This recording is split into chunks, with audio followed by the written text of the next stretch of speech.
Our sermon passage today can be found in the book of Matthew. I will be reading Matthew 26:57 to 27:26. Please turn there in your Bibles and follow along with me as I read.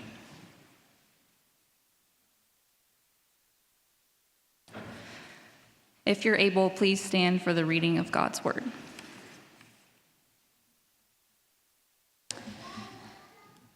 Then those who had seized Jesus led him to Caiaphas, the high priest, where the scribes and the elders had gathered. And Peter was following him at a distance, as far as the courtyard of the high priest. And going inside, he sat with the guards to see the end. Now the chief priests and the whole council were seeking false testimony against Jesus, that they might put him to death. But they found none, though many false witnesses came forward. At last, two came forward and said, "This man said, 'I am able to destroy the temple of God and to rebuild it in 3 days.'" And the high priest stood up and said, "Have you no answer to make? What is it that these men testify against you?" But Jesus remained silent. And the high priest said to him, "I adjure you by the living God, tell us if you are the Christ, the Son of God." Jesus said to him, "You have said so, but I tell you, from now on you will see the Son of Man seated at the right hand of power and coming on the clouds of heaven." Then the high priest tore his robes and said, "He has uttered blasphemy. What further witnesses do we need? You have now heard his blasphemy. What is your judgment?" They answered, "He deserves death." Then they spit in his face and struck him, and some slapped him, saying, "Prophesy to us, you Christ. Who is it that struck you?" Now Peter was sitting outside in the courtyard, and a servant girl came up to him and said, "You also were with Jesus the Galilean." But he denied it before them all, saying, "I do not know what you mean." And when he went out to the entrance, another servant girl saw him, and she said to the bystanders, "This man was with Jesus of Nazareth." And again he denied it with an oath, "I do not know the man." After a little while, the bystanders came up and said to Peter, "Certainly you too are one of them, for your accent betrays you." Then he began to invoke a curse on himself and to swear, "I do not know the man." And immediately the rooster crowed.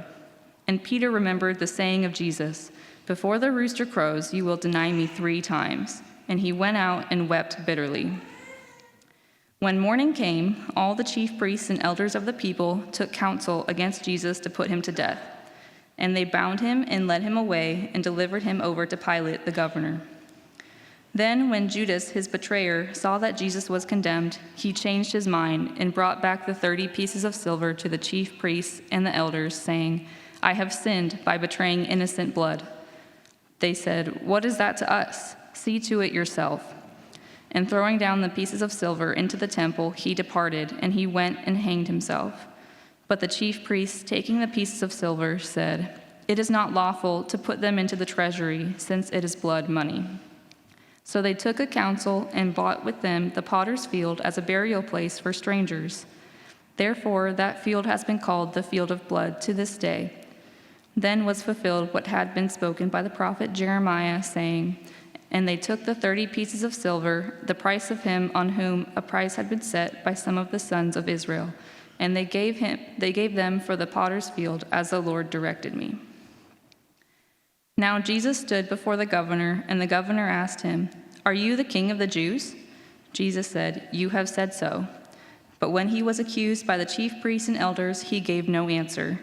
Then Pilate said to him, "Do you not hear how many things they testify against you?" But he gave him no answer, not even to a single charge, so that the governor was greatly amazed. Now at the feast, the governor was accustomed to release for the crowd any one prisoner whom they wanted. And they had then a notorious prisoner called Barabbas. So when they had gathered, Pilate said to them, "Whom do you want me to release for you, Barabbas or Jesus, who is called Christ?" For he knew that it was out of envy that they had delivered him up. Besides, while he was sitting on the judgment seat, his wife sent word to him, "Have nothing to do with that righteous man, for I have suffered much because of him today in a dream." Now the chief priests and the elders persuaded the crowd to ask for Barabbas and destroy Jesus. The governor again said to them, "Which of the two do you want me to release for you, And they said, "Barabbas." Pilate said to them, "Then what shall I do with Jesus, who is called Christ?" They all said, "Let him be crucified." And he said, "Why? What evil has he done?" But they shouted all the more, "Let him be crucified." So when Pilate saw that he was gaining nothing, but rather that a riot was beginning, he took water and washed his hands before the crowd, saying, "I am innocent of this man's blood. See to it yourselves." And all the people answered, "His blood be on us and on our children." Then he released for them Barabbas, and having scourged Jesus, delivered him to be crucified. You may be seated.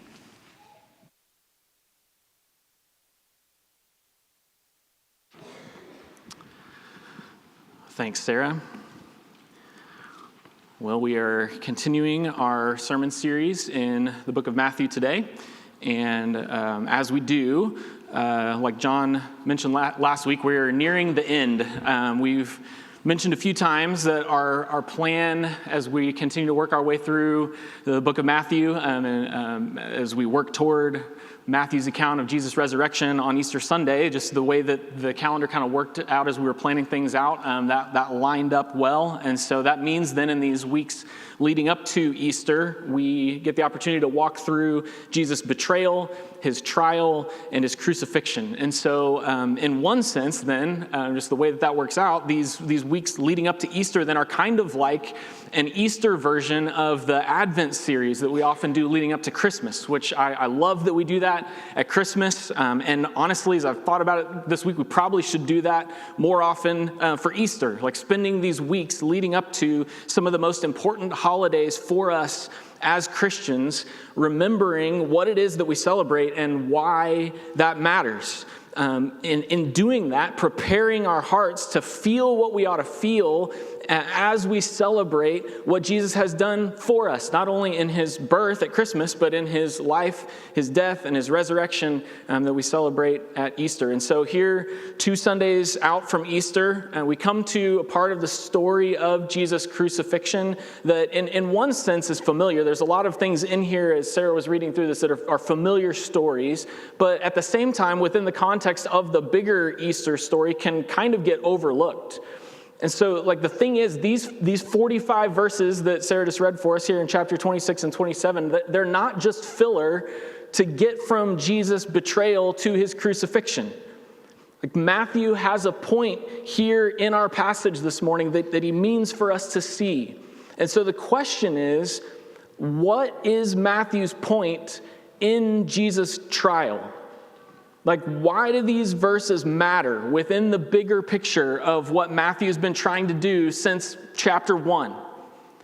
Well, within the flow of Matthew as a whole, from the very beginning of the book, we've been talking about this over and over along the way, Matthew is building a case that Jesus is the promised Messiah King from the line of David, and he's been doing everything that he can along the way to convince us through his account of Jesus' life, of Jesus' teaching, of his miracles, his interactions with his disciples, his conflicts with the Pharisees, and everything else that he's recorded for us that we've gone through together in this book, that Jesus is who he claimed that he is all the way back at the beginning of chapter 1.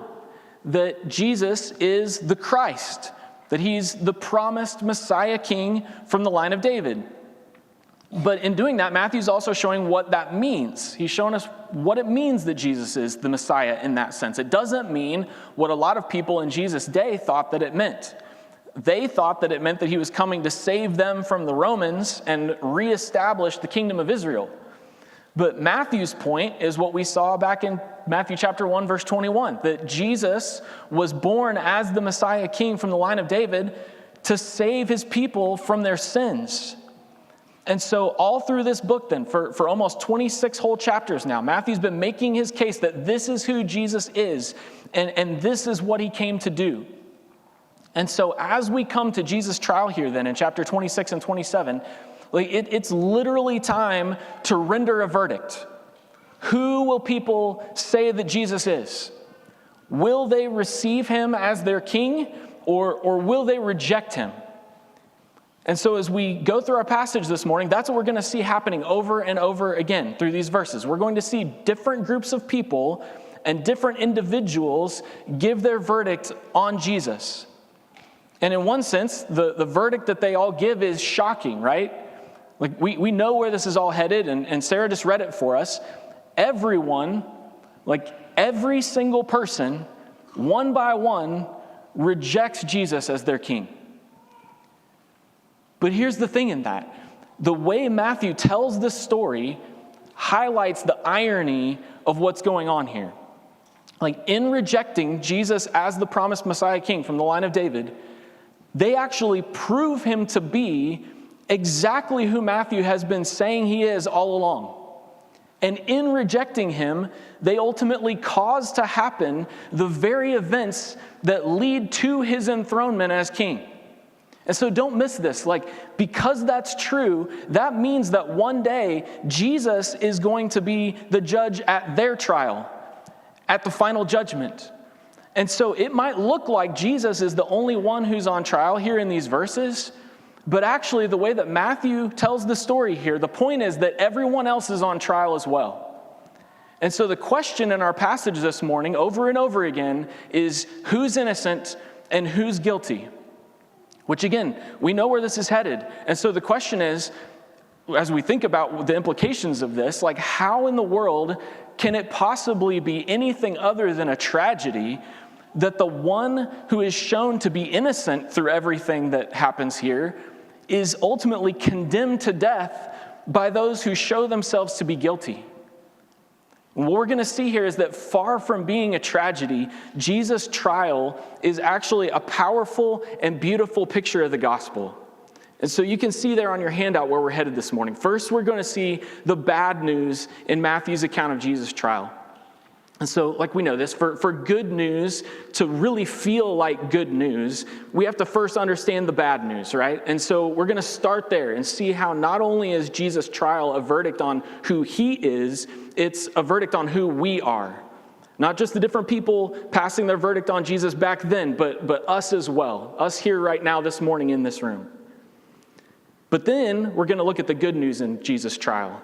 Because as tragic as it seems for an innocent man to be condemned to death, the whole point is that this right here is actually the best news in the world. And Matthew weaves a couple of key details into his account of Jesus' trial that point us then to what is ultimately happening here and how this is all actually really, really good news for us. And so my prayer for us this morning as we go through this text is that we'd see the beauty of the gospel laid out for us in Jesus' trial, and that it would cause us to be humbled at who we are and what we deserve, and then ultimately through that to be in awe of who Jesus is and what he's done for us, so that our hearts would be prepared to rejoice and celebrate Jesus' resurrection and all that it means for us this Easter. And so look with me first then, and you can see this on your handout. Look with me first at the bad news in Matthew's account of Jesus' trial. The bad news in Matthew's account of Jesus' trial. So our passage this morning is basically made up of four main sections. The first section, we're going to see Jesus' trial before the Jewish religious leaders. And then in the last section, the end of the passage, we'll see his trial before the Roman authorities. So that's kind of the bookends on the passage. And then in between, we have two accounts about Peter and Judas that take place while Jesus' trial is going on. And so it's important to understand just a little bit of historical context here before we jump into our passage. So if you remember, last week we left off with Jesus being betrayed by Judas and arrested by a group of people led by the chief priests and the elders of the people, meaning the Jewish religious leaders. Which might sound kind of strange that their religious leaders are arresting people and then conducting a trial here at the beginning of our passage. That's not usually what we think of religious leaders doing. But the situation at this time is that the Jews are under the authority of Rome. And so they've been allowed some level of authority, especially related to their religious beliefs. And that was overseen then by a council known as the Sanhedrin, which we'll see here in just a minute in the text, that was made up of 70 men plus the high priest. And so the Sanhedrin had a level of authority to keep the peace under the oversight of Rome. but their authority only went so far. So when it comes to Jesus, Matthew's been telling us for a while now that the Jewish religious leaders see Jesus as more and more of a threat, and they want to destroy him. But they can only do so much when it comes to actually carrying out their desires. Like, they can determine that they think that he's a problem and even that he's violating their religious laws, but they don't have the authority to put him to death themselves, which is what they ultimately want to do. And so as we see Jesus' trial here before the Jewish religious leaders, the Sanhedrin, and then how they take him to Pilate, who's the Roman governor in their area, what's going on is that the Sanhedrin is trying to make a case that they can take to the Roman authorities and get them then to actually carry out the death sentence that only Rome has the authority to carry out. So that's what's happening overall in our passage here this morning. Jesus is on trial, and different groups of people that that are involved with his trial are determining the charges against him and whether he's innocent or guilty. But as I mentioned a minute ago, as Matthew tells the story, what we're going to see is that as Jesus is passed between the Jewish religious leaders and the Roman authorities, he's not the only one on trial. He's not the only one we're supposed to be asking if he's innocent or guilty. Instead, in each part of Jesus' trial, there's a person or a group of people who is kind of the focus of that section and who we need to ask whether they're innocent or guilty as well. And this is where the bad news in Jesus' trial comes in. And it might be surprising in one sense to hear what the bad news is. Like, in one sense, you might be expecting the bad news to be that Jesus, who's supposed to be the promised Messiah King, is about to be determined to be guilty and deserving to die. Like, that seems like that should be the bad news. But what we're going to see is that's actually not the bad news that we see in our passage here. Instead, you can see this on your handout. The bad news is this. It's that apart from Jesus, everyone is guilty and deserving God's just wrath. That's the bad news that we're going to see as we walk through our passage this morning. So let's go through the passage here and see how this plays out. That the bad news is that apart from Jesus, everyone is guilty and deserving of God's just wrath. First, we're going to see that here in the first section, verses 57 to 68, that the Jewish religious leaders are guilty. This is the first group of people that we're going to look at together here, starting in verse 57. And so we've got a lot of ground to cover this morning. You can tell from the length of the passage that we read. And so we're not going to reread this section again for time's sake. But basically what happens here in verses 57 to 68 is that Jesus stands trial before Caiaphas, the high priest. We see that there in verse 57. And then he is also standing trial in front of the whole council. It says in verse 59 here, which that word for the whole council there in verse 59 is the word Sanhedrin that I mentioned a minute ago. So the Sanhedrin, this whole council, is the 70 men plus the high priest, who are kind of like the Jewish Supreme Court basically at that time. And so we're told right from the beginning there in verse 59 that their goal is to put Jesus to death. That's their desire, and that's their plan, and that's their goal. But again, like talked about a second ago, they don't have the authority to do that on their own.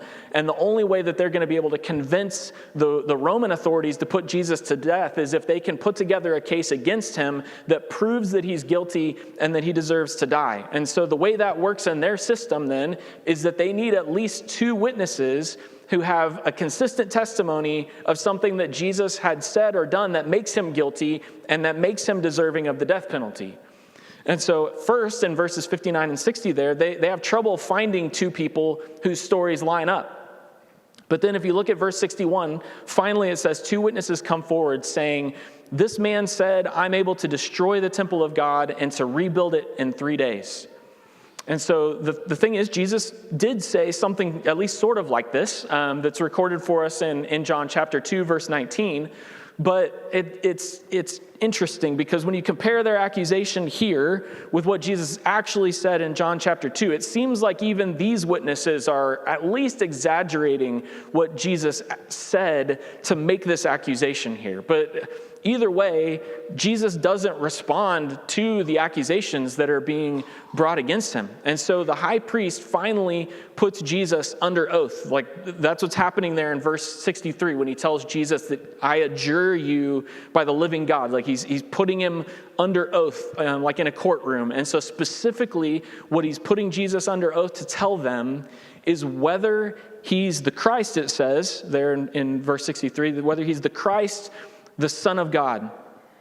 And so we talked about this before in Matthew.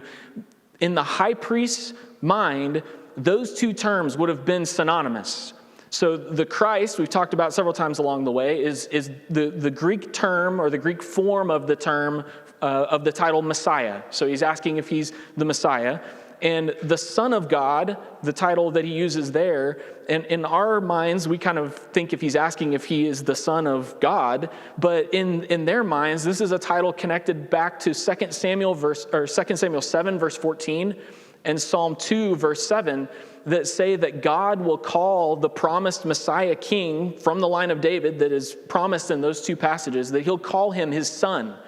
So the Son of God then was another term for the Messiah as well. And so the high priest is asking Jesus under oath, using these two different terms, if he is the Messiah, which in one sense seems kind of out of left field based on the accusation that was brought in verse 61. But in the context of 2 Samuel 7, where the Messiah is going to be the one who builds a house for God's name, it's not surprising that the high priest would move from this accusation of rebuilding the temple to this question, are you actually the Messiah? And so, there's so much I wish we had time to get to in Jesus' response here. Jesus only speaks twice in this entire passage, in all of these verses that we read. Here in verse 64, and then when he responds to Pilate later in chapter 27, verse 11. And his response in both places is almost identical.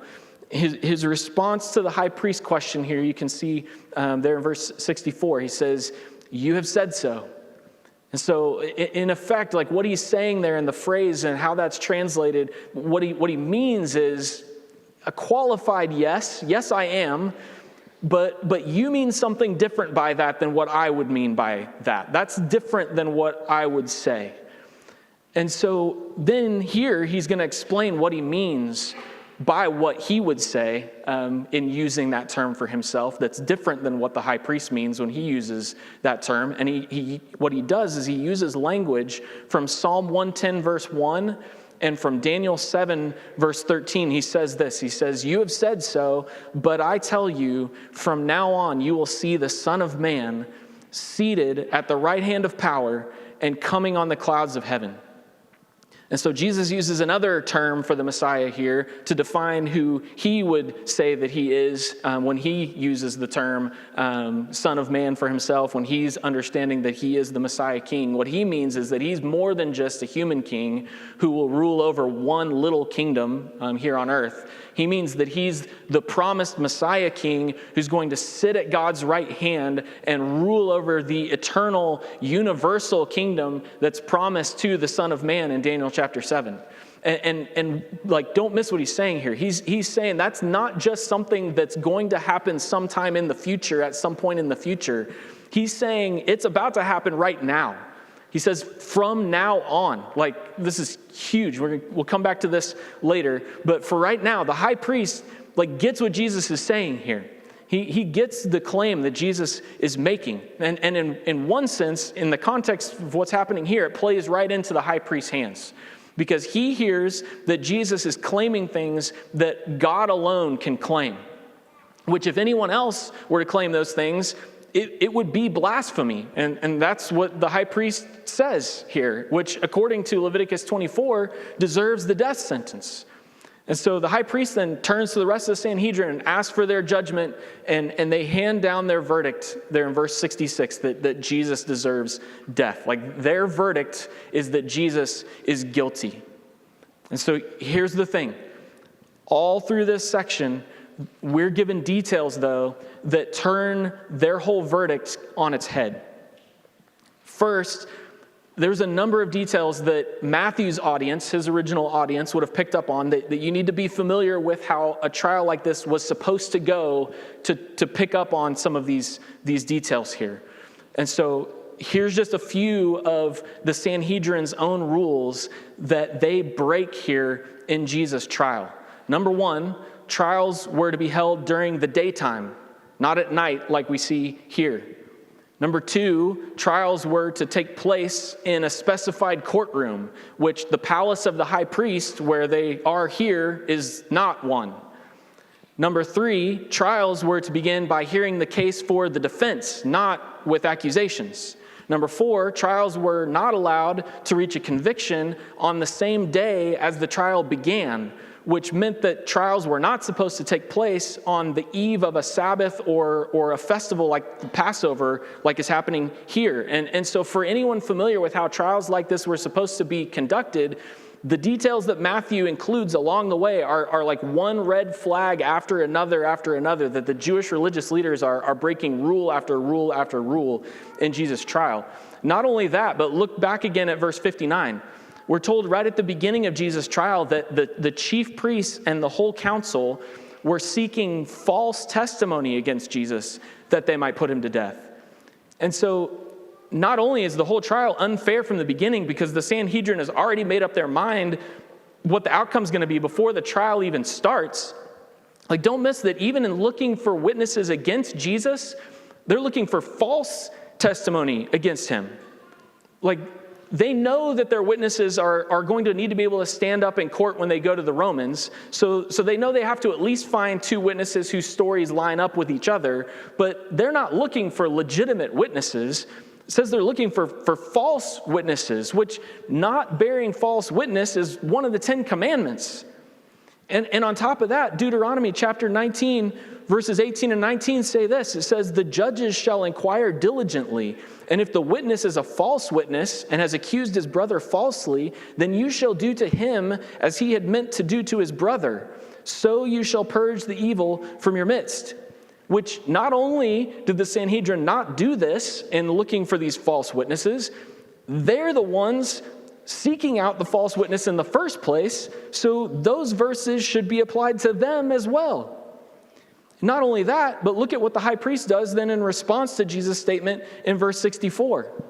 In verse 65, it says that the high priest tore his robes, which on one sense sounds like a really pious thing to do in response to blasphemy. Like he's heartbroken that he would hear such a thing.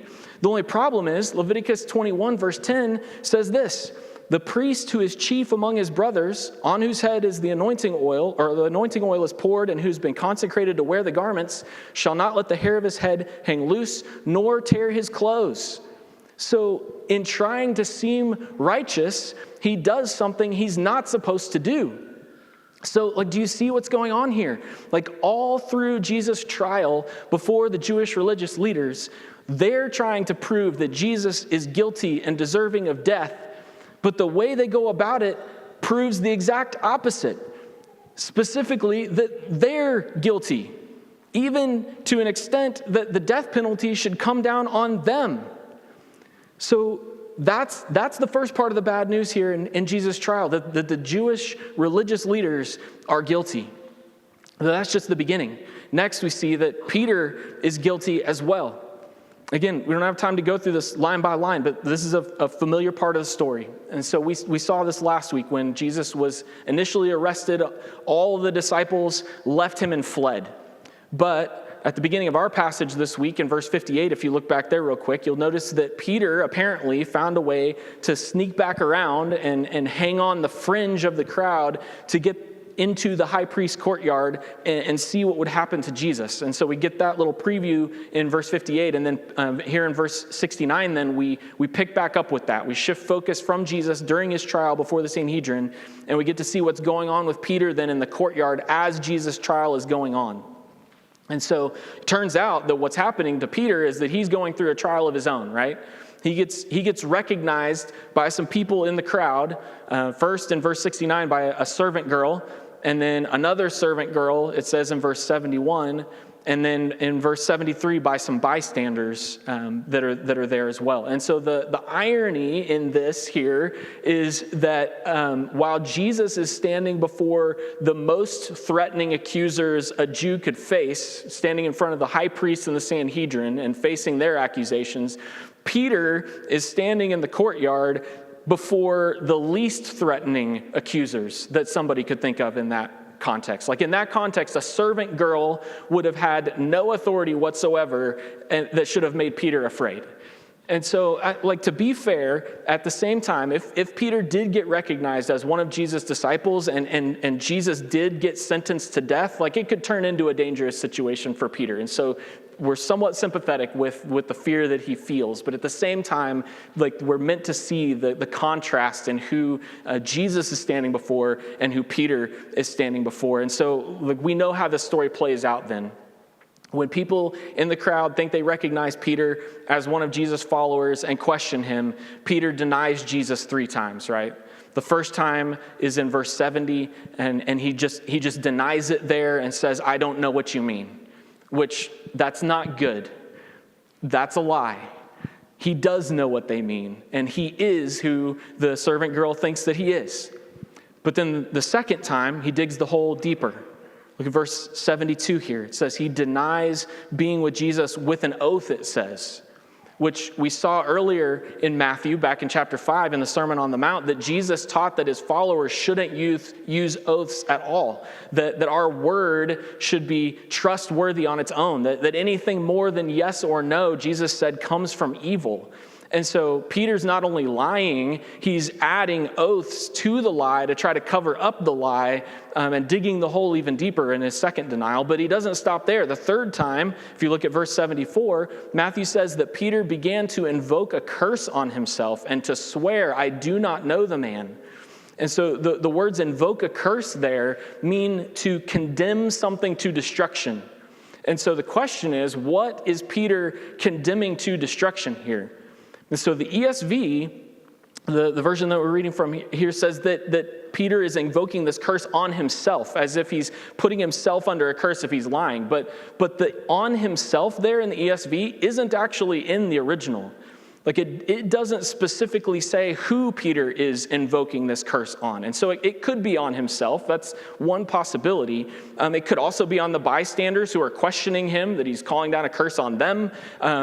It could also be on Jesus, which would be even more serious and shocking. And in some senses, the way this is worded, and I don't know, I'm maybe drawn to thinking that could very well be what Peter was doing here, is cursing Jesus to distance himself from Jesus. And so no matter what, though, whichever one of those is actually what he was doing, the point is that while Jesus is on trial before the Sanhedrin, Peter is basically right outside, not standing up for Jesus like he insisted that he would do just a few verses ago, but instead denying him 3 times, and with increasing severity and with increasing even sin in the way that he does it. And so the question is Peter innocent or guilty?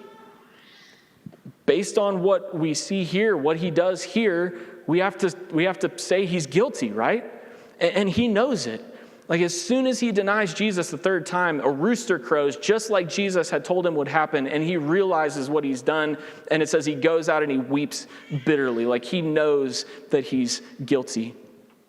But there's even more bad news than this. Next, Judas is guilty as well. That's what we see in the first part of chapter 27. Look at chapter 27, verse 3. It says, then when Judas, his betrayer, saw that Jesus was condemned, he changed his mind and brought back the 30 pieces of silver to the chief priests and the elders, saying, I have sinned by betraying innocent blood. They said, what is that to us? See to it yourself. And throwing down the pieces of silver into the temple, he departed and he went and hanged himself. So again, there's so much here I wish we had time to get into. But in the context of what we're trying to see here in this passage this morning, like in one sense, we already know that Judas is guilty, right? We're told here in verse 3 that he's Jesus' betrayer, and we've already seen that over the last couple of weeks. He betrayed Jesus for 30 pieces of silver. He came and kissed him and handed him over to be arrested. And so we already know that he's guilty because we've seen what he's done. But Judas here doesn't leave it up to us to figure out that he's guilty. Like he confesses it himself. Like he feels guilty for what he's done. And so he brings back the money to the chief priests and the elders and confesses to them that he's guilty of betraying innocent blood. But what happens is they won't take the money back, basically tell Judas that's his problem.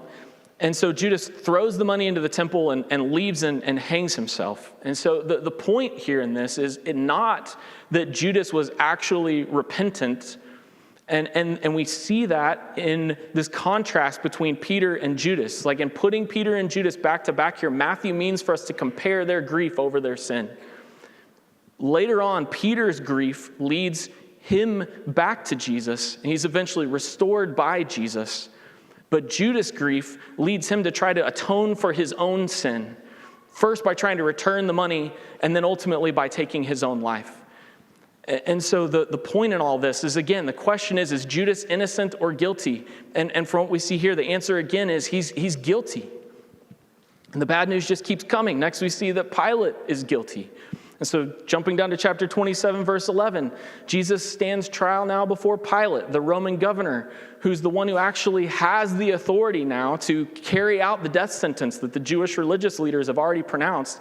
And so Pilate asked Jesus there in verse 7, here's the question that Pilate asked for him as Jesus is on trial before Pilate. He says, "Are you the king of the Jews?" Which apparently, at least one of the charges that the Sanhedrin brought to Pilate is this. So he mentions in verse 3 how many things they testify against you. So it seems to be that the Sanhedrin comes with a whole laundry list of accusations against Jesus and charges against Jesus. But the main one that Pilate highlights here is this one. And so in a lot of ways, this is the same question that the high priest asked Jesus back in chapter 26. So to be the Messiah is to be, like we've been talking about all through, the promised Messiah king from the line of David, meaning the king of the Jews. And so it makes sense then that from Pilate's Roman perspective, the potential crime here is whether Jesus is setting himself up as the king of the Jews in opposition to Rome's authority over the Jews. And so this is the logical question then for Pilate to ask Jesus. But notice then that Jesus' response to Pilate in verse 11 here is basically the exact same response as his response to the high priest back in chapter 26. He says, "You have said so." Again, a qualified yes, like, yes, I am, but you mean something different by that than what I would mean by that. Only here, Jesus doesn't say anything more than that, which amazes Pilate. Like, Pilate's stunned that's all he has to say.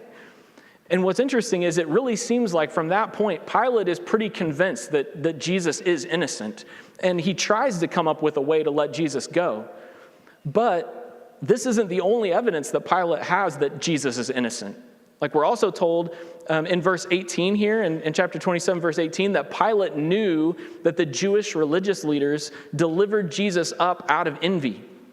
Meaning he knew that Jesus was a personal threat to them. And Pilate knew, he was aware that was the only reason that they brought Jesus to him and why they wanted him dead. And so in Pilate's mind, like that's evidence that Jesus is actually innocent as well, along with kind of picking up from his conversation with Jesus. This guy's not a threat. He's not guilty. But then on top of that, not only is just his own conversation with Jesus and his knowledge of the Sanhedrin's ulterior motives feeding into his sense that Jesus is probably innocent. On top of that, look at verse 19.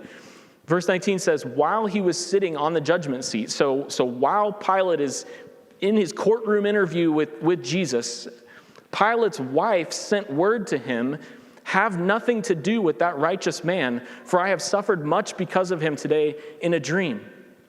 So not only does Pilate seem to know that Jesus is innocent, and he knows the Jewish religious leaders have these ulterior motives in seeking Jesus' death, but then it seems like God, on top of that, somehow speaks to Pilate's wife in a dream to have her warn him to have nothing to do with this case against Jesus. So the point is, Pilate has no excuse for condemning Jesus to death. Like, he has the authority, number one, and he has all the evidence that he needs to just say he's not guilty, case dismissed. But that's not what he does. He does try to find a politically acceptable way to let Jesus go without directly rejecting the Jewish religious leaders. That's what we see in verses 15 to 23. We'll come back to that more here in just a minute. But his plan backfires in a big way to the point that verse 24 says the people are starting to riot. And so Pilate caves in. He tries to distance himself from what he's doing. Like verse 24 says, he symbolically washes his hands of the blood of Jesus. But in a lot of ways, that just shows even more clearly that he knew what he was doing was wrong. And then he hands Jesus over to be scourged and to be crucified. And so again, at one level, Jesus is the one on trial before Pilate. And Pilate's verdict is that he legally condemns Jesus to death. But in the way the story unfolds, it's Pilate who's on trial here as well. And it's clear that he knows the right thing to do, and yet he doesn't do it. And so no matter how much he might wish he could wash his hands of the guilt of what he does here, he can't. And so the question is Pilate innocent or guilty? And the verdict against Pilate, from what we have here, is that Pilate as well is guilty. But we're not done here in this section. There's still a couple of more in this section who are guilty as well. We'll see next then that Barabbas is guilty. Verses 15 to 23 that we kind of referenced a second ago but kind of skipped over. We're told in verses 15 to 23 that Pilate, what he tries to do to get out of this whole thing with Jesus is to offer to release Jesus based on a custom of releasing a Jewish prisoner for Passover. And Pilate thinks he can get the people to pick Jesus to be released by giving them only one other option.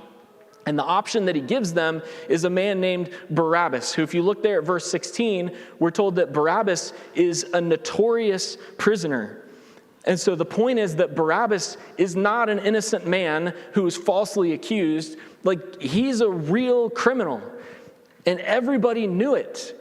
And so, in a sense, Barabbas is guilty in a slightly different way than the others that we've seen so far. But if the question is whether Barabbas is innocent or guilty, the answer is Barabbas is guilty, and everybody knows it. Not only that, the last part of the bad news of Jesus' trial, you can see this, is that all the people are guilty as well. All the people are guilty. And so the crowd first comes into play in this same section, verse 15, where Pilate offers them the choice between Jesus and Barabbas. And the Jewish leaders have a hand in this again, because we're told in verse 20 that the chief priests, the elders, persuade the crowd to ask for Barabbas instead of Jesus. And so they're being manipulated here, but the people don't stand up to the leaders. They go along with what the leaders convince them to do. And they even get more and more riled up to the point that when Pilate asks what he should do with Jesus, it's the crowds that call for Jesus to be crucified. Even when Pilate asks them why in verse 23, like, what evil has he done? And they don't respond. They just keep calling for him to be crucified. And so it's their action in that sense that leads to Pilate washing his hands of Jesus' blood in verse 24, which then leads to one of the most chilling verses in the entire account. Verse 25. Says, and all the people answered, his blood be on us and on our children. So all the people, it says, every last one, take responsibility for Jesus' blood. Like, they're all willing to take credit for Jesus' death. And so one more time, then the question is, are the people innocent or guilty? And the answer is, they're guilty. All of them. And so this final point then in this long list of bad news drives the main point home. All along the way, everyone involved in Jesus' trial has turned against him and been involved in Jesus being condemned to die. But the point is that in so doing, every single person has proven themselves guilty. They're each guilty of sin in different ways that we've seen all along the way. And they're ultimately guilty for rejecting Jesus. And so I know we just flew through a whole lot, but don't miss the point in all this. Like, over the years since Matthew wrote these verses, people have tried to use these verses to determine and figure out who's ultimately to blame in Jesus' conviction and death. Like, is it the Jewish religious leaders? Is it the Romans? Is it the Gentiles? Is it Judas? Is it the Jewish crowd? But Matthew's point isn't that any one of these people or groups of people is to blame. It's that we all are. It's that we're all sinners. And that we're all guilty of rejecting Jesus and condemning him to death. Like, not only the people there and then, but us here and now as well. Like, we might not have been alive then to be directly involved, but the fact that every single person who was turned against Jesus and every single one of them was guilty leaves us no room to think that if we'd been there, that we would have been the exception. Like, we all suffer from the same root heart issue that caused everyone then to turn against Jesus and to reject him and to condemn him to death. And it's critical that we don't rush past this if we're going to be able to understand the good news that we'll get to in just a minute. In his book, The Cross of Christ, John Stott has this great quote. He says, "Before we can begin to see the cross as something done for us, we have to see it as something done by us." Like, that's the point here. And hymn writer Horatius Bonar makes this point even more personal in an old hymn he wrote that's called "I See the Crowd in Pilate's Hall." Like, he gives us words for what we should feel at this point. He says this, he says, "I see the crowd in Pilate's hall. I mark their wrathful mien. Their shouts of crucify appall with blasphemy between. And of that shouting multitude, I feel that I am one. And in that din of voices rude, I recognize my own. I see the scourges tear his back. I see the piercing crown. And of the crowd who smite and mock, I feel that I am one. Around yon cross the throng I see, mocking the sufferer's groan. Yet still my voice it seems to be as if I mocked alone. 'Twas I that shed the sacred blood. I nailed him to the tree. I crucified the Christ of God. I joined the mockery." Like, that's what we all need to see and feel at this point in Matthew's account of Jesus' trial. Like, the point isn't to look down on everyone here in this passage for their guilt. It's to recognize that we're right there with them, and we would have been right there with them if we had been there that day. And so if the question in all of this is who's guilty, the answer is we all are. The answer each one of us ought to give is I am. Like, that's the bad news in Matthew's account of Jesus' trial. Like, apart from Jesus, everyone, including us, is guilty and deserving of God's just wrath. But the whole point of starting there and of spending so much time there is so that we can get to then the good news in Matthew's account of Jesus' trial. And so that when we hear it, it'll be the best news that you can even imagine hearing this morning. And so there's two parts to the good news in Jesus' trial. And we're going to try to fly through this as quickly as we can. But the first part is this. It's that Jesus alone is innocent and not deserving of God's wrath. And so again, the whole point of this passage is that Jesus is on trial, and the ultimate question throughout is Jesus innocent or guilty? We've already seen what the official verdict of the court is, both the Jewish court and the Roman court. And so like the Jewish court declared Jesus guilty and deserving of death. The Roman court was more complicated, but in the end, they sentenced Jesus to scourging and crucifixion. So they say he's guilty and he's deserving of death. But that's not the verdict that the passage as a whole leads us to about Jesus. Instead, as the Jewish court and the Roman court come to their verdicts, Matthew is showing us the truth about Jesus all along, and it's this. First, it's that Jesus is who he claimed to be. We see this in both of the courtroom scenes. Like in both cases, Jesus is presented with a question about his identity. Specifically, the high priest asked Jesus if he's the Christ, the Son of God, in chapter 26, verse 63. And then Pilate asked him if he's the King of the Jews in chapter 27, verse 11. And like we saw in both cases, Jesus has the same response. He is. The high priest and Pilate had faulty understandings of what that means, but if the question is Jesus the Messiah? Is he the promised king from the line of David?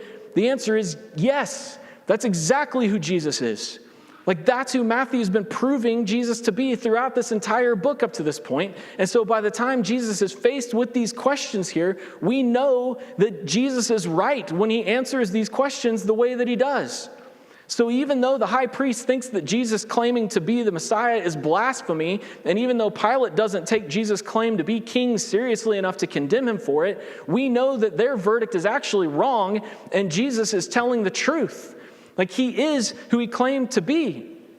And so Matthew intends for us to see that in Jesus' responses to his courtroom questioning, that he's telling the truth and that he is who he claims that he is.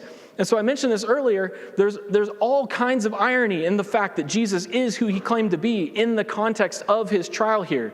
First, it's specifically these claims that he is the Messiah and that he's the King of the Jews that Jesus is ultimately judged as guilty and condemned to death for. So the Sanhedrin and Pilate find Jesus guilty and sentence him to death for his claims to be who he really is. That's the first irony, but not only that, but going back to Jesus' claim in chapter 26, verse 64 that we looked at earlier, that from now on you will see the Son of Man seated at the right hand of power. What Jesus is saying there is that this identity isn't just something that will take effect sometime in the future. He's saying that the Sanhedrin is going to see Jesus' enthronement from now on, meaning like it's happening right then.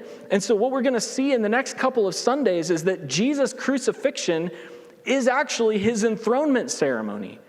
And so the irony is that the high priest and the Sanhedrin rule that Jesus is guilty and deserving of death for claiming to be the Messiah, but it's through their verdict that he actually takes his throne to be the Messiah king that they kill him for claiming to be. So the point is, Jesus is innocent because he's who he claims to be, and it's their verdict that he's guilty that actually proves that he's innocent.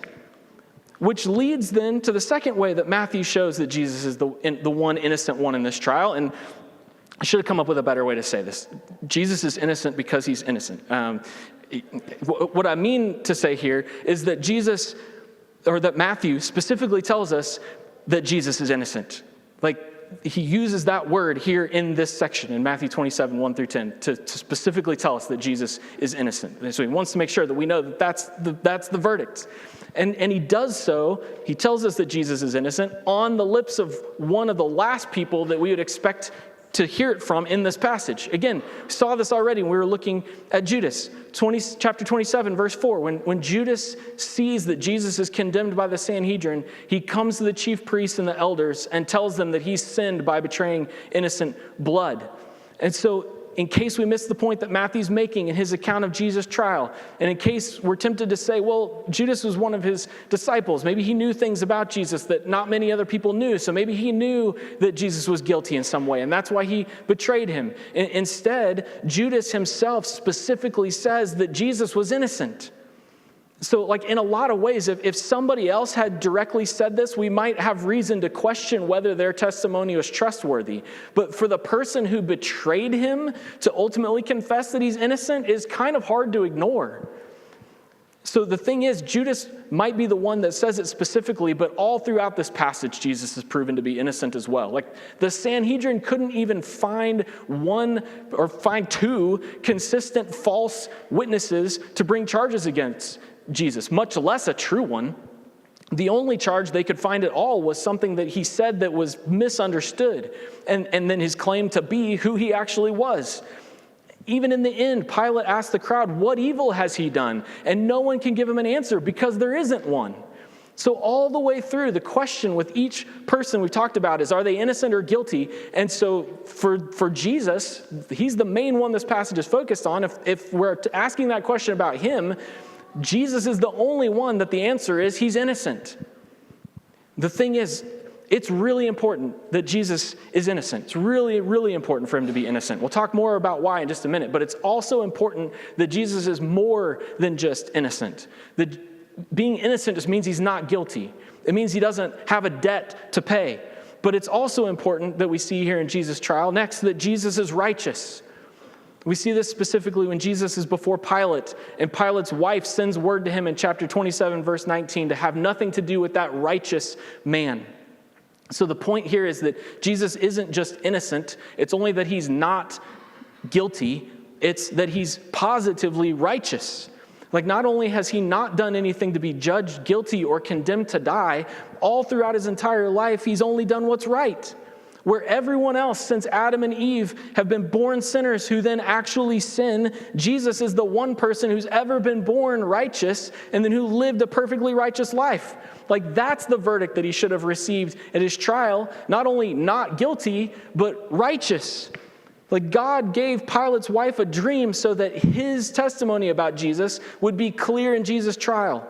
So even though the official verdict against Jesus is that he's guilty, that he deserves to die, and he's delivered up to be scourged and crucified, Matthew makes it clear all along the way that Jesus is actually innocent. And even more than that, that he's righteous. So the bad news is that everyone but Jesus is guilty. The good news is that Jesus alone is innocent. He is who he claimed to be. He's innocent. He's righteous. And so the question is, how in the world is that good news? How is it good news that the one innocent man in the whole trial, ultimately the one innocent man who's ever lived, how is it good news that he's found to be guilty by guilty people? Here's how. Oh, and if you've never heard this before, do I have some good news for you? It's that Jesus was condemned to death as our substitute to save his people from their sins. Like, that's the gospel. Going all the way back to Matthew chapter 1, verse 21, Jesus came to be the promised Messiah King from the line of David who would save his people from their sins. And this is how he does it, by living an innocent, righteous life, by being proven to be innocent and righteous and who he claimed to be in his trial, yet by being condemned to die as if he was guilty, so that he could take the place of all the guilty people who condemned him to die, so that he could be our substitute, so that our sin and our death that we deserve to die for our sin could be laid on him, so that his righteousness and the life that belongs to him could ultimately be shared with us. Like, it's no accident that all of this is taking place during the celebration of Passover, when God delivered his people from slavery in Egypt by sending an angel to kill the firstborn son in every family. But then he made a way for the life of the firstborn son to be spared through a substitute, right? Each family could take a lamb, a perfect lamb with no blemishes or spots, and that lamb could be killed, and its blood could be spread on the doorposts of the house. And so when the angel saw the blood of the spotless lamb, it would pass over that house and spare the life of that son. And so with that picture in mind, there's a couple of details then here in Jesus' trial that show us the whole point in Jesus' trial and in Jesus' death is that he's our substitute. And we're going to just touch on these super fast. First, we see Jesus' life exchanged for Barabbas' life. Again, Barabbas was the notorious prisoner. He was guilty and everybody knew it. Pilate offered the crowd a choice between Barabbas and Jesus, and the crowd chose Barabbas. In one sense, it's shocking that the crowd would choose the guilty one over the innocent one. But don't miss what's happening here from Barabbas' perspective. Jesus just took his place. He's now a free man. The innocent one took the place of the guilty one so that the guilty one could go free. Like, Jesus was Barabbas' substitute.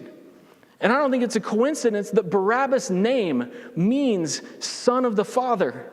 Again, with Passover in mind, Jesus is condemned to die so that this son could live.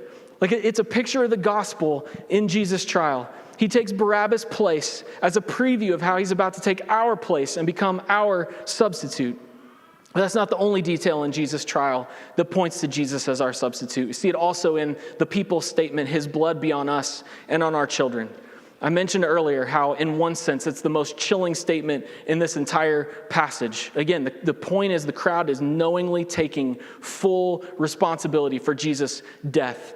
But again, with Passover in mind, there's a significance and another meaning to this that the people surely don't understand in what they're saying here. In the Passover, Israel and their firstborn sons, their children, were spared by being covered by the blood of the spotless lamb. When the lamb's blood was on their doorpost, the lives of them and their children could be spared. So in one sense, Jesus' blood being on us and our children is our condemnation. Well, that's the part we talked about before. We rejected our king and put him to death. His blood is on us. We are guilty. His blood on us is our condemnation. But in another sense, in a Passover sense, Jesus' blood being on us and our children is our salvation. It's our only hope for our guilt to be dealt with and washed clean. Our only hope for our sin to be passed over and our lives to be spared is if we're covered by Jesus' blood as our Passover lamb, as our substitute. His death in our place, his blood covering our sin. Listen to what the prophet Isaiah says about the Messiah in light of everything we've seen in Jesus' trial. Isaiah 53, verse 7, it says, "He was oppressed and he was afflicted, yet he opened not his mouth. Like a lamb that is led to the slaughter, and like a sheep that before its shearers is silent, so he opened not his mouth." And back in verses 4 and 5, it says, "Surely he has borne our grief and carried our sorrows, yet we esteemed him stricken, smitten by God, and afflicted. But he was pierced for our transgressions. He was crushed for our iniquities. Upon him was the chastisement that brought us peace, and with his wounds we are healed." Like, that's the gospel.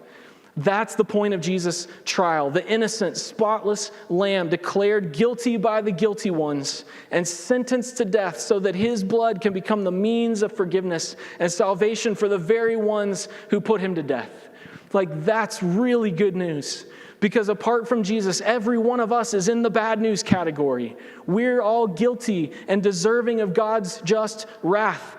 But God made a way to pass over your guilt and over your sin. He made a way to rescue you from the wrath and from the death that you deserve. He sent his son to be your substitute, to take your place, to die in your place, to be pierced for your transgressions, to be crushed for your iniquities, so that by his wounds you could be healed, so that if his blood is on you, you can be spared. Oh, if you're here this morning and you're not a Christian, hear the good news for you in this passage this morning. Jesus' blood is on you right now in a way that condemns you, but it can be on you in a way that saves you. What the Bible says you need to do for that to be true of you is to repent, to confess that you are guilty and that you deserve God's wrath, but then to look to Jesus as your substitute, as your Passover lamb. Put all your hope in his death in your place.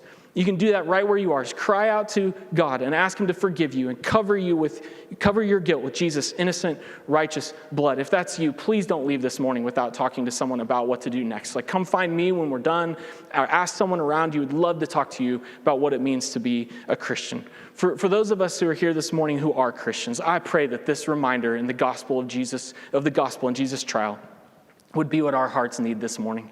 That we would be humbled by the reminder of who we were apart from Jesus, our guilt and the wrath that we deserved, but that we would be even more in awe of what Jesus has done for us in taking our place so that we can share in his righteousness, and that these weeks leading up to Easter, we would rejoice and celebrate what Jesus has done for us and who we now are in him. Would you pray with me?